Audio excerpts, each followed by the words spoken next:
Hello everyone, I am Swati Agarwal. आज हम पढ़ने वाले हैं फ्लेमिंगो बुक की first poem my mother at 66। इस वीडियो में आप बहुत ही आसानी से इस पोयम को समझ पाएंगे और साथ ही साथ मैंने नोट्स भी दिए हुए हैं जो आपके लिए हेल्पफुल होंगे। इस पोयम को कमला दास द्वारा लिखा गया है जो कि बिलोंग करती हैं केरला से, और कमला दास जानी जाती हैं ऐसी राइटिंग्स, ऐसे लिटरेचर के लिए जिसमें वो ह्यूमन रिलेशनशिप्स को पोर्ट्रे करती हैं। और उन्हीं की एक ये जो पोयम है इसमें भी हम ह्यूमन रिलेशनशिप्स के बारे में जो भी उन्होंने बताया है उसको पढ़ और समझ पाएंगे। और ये जो पोयम है ये उनका रियल लाइफ यानी ये पोएट के अपने ही जीवन से जुड़ी हुई है। यानी यहाँ पर पोएट अपने और अपनी मदर के रिलेशनशिप के बारे में हमें बताएंगी। पोयम को स्टार्ट करने से पहले हम थोड़ा सा इसका एक थीम जान लेते हैं कि आखिर इस पोयम को कहाँ से स्टार्ट किया है, क्या हमको पोएट बता रही हैं। तो ये जो पोएट हैं कमला दास, ये अपने पेरेंट के घर आई हुई हैं और वहाँ से ये कोचिन एयरपोर्ट जा रही हैं, यानी ये लौट रही हैं। और एक बचपन में आपने हमेशा देखा होगा कि जब हम छोटे होते हैं तो हमको सबसे ज़्यादा डर इस बात का होता है कि हमारे पेरेंट्स हमसे दूर ना हो जाएं। अगर हम किसी पब्लिक प्लेस में भी होते हैं तो हमको ये जो डर होता है ये हमेशा बना रहता है कि हम अपने पेरेंट्स के साथ रहें, ऐसा ना हो कि हम कहीं भीड़ में खो जाएं। तो ऐसा ही जो डर होता है एक बच्चे के मन में जो उसके चाइल्डहुड में रहता है, उसको यहाँ पर पोइट ने दर्शाने की कोशिश करी है। साथ ही साथ उन्होंने उस दर्द, उस दुख को बताया है जो कि पेरेंट की जब एज हो जाती है, जब वो बूढ़े हो जाते हैं तो हमको वो दुख लगता है कि एक समय ऐसा आने वाला है जब ये हमको छोड़ करके चले जाएंगे। तो इस दुख को यहाँ पर पोइट हमें बता रही हैं। तो अब आइए पढ़ते हैं पोएट और उनकी मदर के बीच का जो एक गहरा लगाव है, एक रिलेशनशिप है, उसमें यहाँ पर पोएट अपनी पोयम के माध्यम से हमको क्या बता रही हैं। इसका लाइन बाय लाइन एक्सप्लेनेशन हम स्टार्ट करते हैं। मैंने यहाँ पर जो आपको इमेज दिखाई दे रही है उसके साइड में कुछ जो टफ वर्ड्स हैं उनके मीनिंग भी दे रखे हैं जो आपके लिए हेल्पफुल होंगे। ड्राइविंग फ्रॉम माई पेरेंट, यहाँ पर आप देखिए, मैं इसको जरूर अंडरलाइन करूंगी कि पेरेंट के बाद एपोस्ट्रॉफी लगा है, यानी जो पोइट हैं उनकी ये सिंगल पेरेंट है, यानी उनकी मदर ही हैं, उनके फादर नहीं हैं। क्योंकि यहाँ पर पेरेंट के बाद आपने देखा कि एपोस्ट्रॉफी एस लगा हुआ है जो कि हमें ये दिखाता है कि वो सिंगल मदर हैं। Driving from my parents house to Cochin last Friday morning, यहाँ पर पोइट हमें बता रही हैं कि मैं ड्राइव करके जा रही थी, यानी कार में ड्राइविंग करके कहाँ जा रही थी, वो कोचिन एयरपोर्ट पर जा रही थी। और कहाँ से जा रही थी, वो अपने पेरेंट के घर आई हुई थी और वहाँ से वो कोचिन एयरपोर्ट के लिए ड्राइव करके जा रही थी लास्ट फ्राइडे मॉर्निंग, पिछले शुक्रवार की सुबह। I saw my mother beside me, beside यानी अपने पास में, मैंने अपनी मदर को अपने पास में देखा। यानी यहाँ पर पोइट ये बता रही हैं कि वो कार ड्राइव करके एयरपोर्ट के लिए जा रही हैं और कार में ठीक बराबर में उनकी मदर उनको बैठी हुई हैं, यानी उनको सी ऑफ करने के लिए जा रही हैं। डॉज, डॉज का मतलब होता है झपकी लेना, नैप। जैसे आपने देखा होगा कि जनरली हम लोग ट्रेवल करते हैं तो हम लोग नैप लेते हैं, डॉज करते हैं।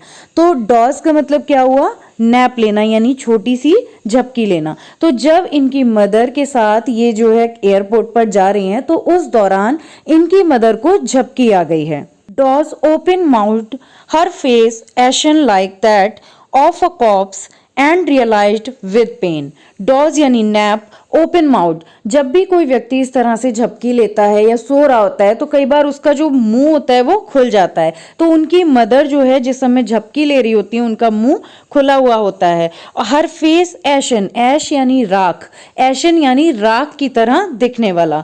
उनका जो फेस है वो किसकी तरह दिखाई दे रहा है, राख के रंग की तरह दिखाई दे रहा है। और वो इसको कंपेयर कर रही हैं कॉप्स से। तो कॉप्स क्या होता है, कॉप्स हम कहते हैं डेड बॉडी बॉडी को, यानी जो उस समय उनकी मदर की सिचुएशन पोजीशन होती है, मतलब कि वो सो रही होती हैं, झपकी ले रही होती है, उनका मुंह खुला हुआ होता है और फेस भी एकदम एशन होता है, पेल होता है, तो उसको वो कंपेयर करने लगती हैं एक डेड बॉडी से। And realised with pain that she was as old as she looked, और वो इस दर्द को महसूस करते हुए ये देखती हैं, ये सोचती हैं कि मेरी मदर उतनी ही बूढ़ी हो गई हैं जितनी बूढ़ी वो दिखती हैं। Put that thought away and looked out at young trees sprinting. Sprinting का मतलब होता है भागते हुए या दौड़ते हुए।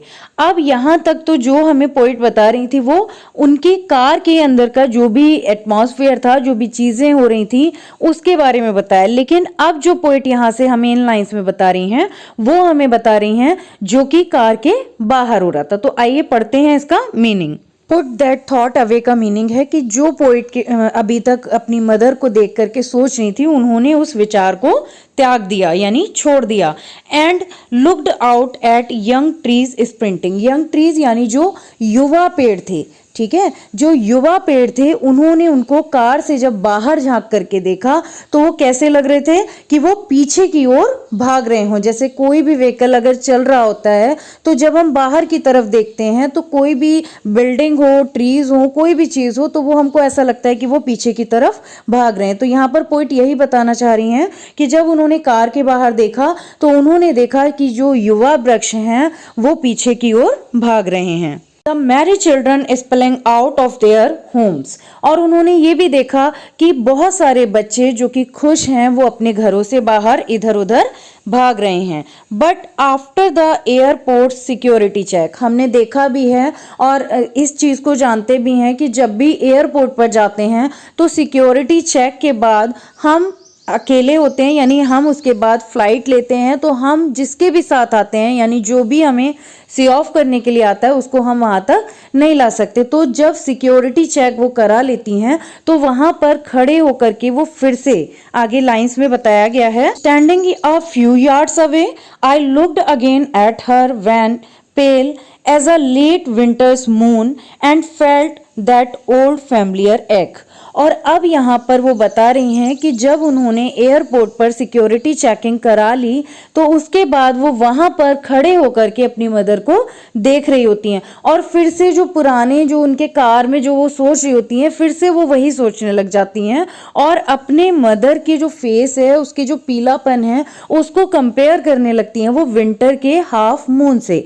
विंटर्स में जो मून लाइट होती है वो पूरी तरह से नहीं दिख पाती, पूरी तरह से क्लियर नहीं हो पाती। और उसका रीजन क्या होता है? उसका रीजन होता है कि जो फॉग होता है विंटर्स में वो इतना ज्यादा होता है कि हम मूनलाइट को इजीली क्लियरली नहीं देख पाते हैं। तो उन्होंने अपनी मदर के पीले पड़े हुए फेस को जब सिक्योरिटी चेक के पास से देखा, जहां पर से वो कुछ दूरी पर, कुछ गज की दूरी पर खड़ी हुई थी, तो उन्होंने कंपेयर किया उनको एक विंटर्स के मूनलाइट से, कि जैसे मूनलाइट जो होती है वो विंटर्स में मध्यम पड़ जाती है, पीली पड़ जाती है, हल्की पड़ जाती है, ऐसे ही उनकी मदर का फेस उनको दिखाई दिया।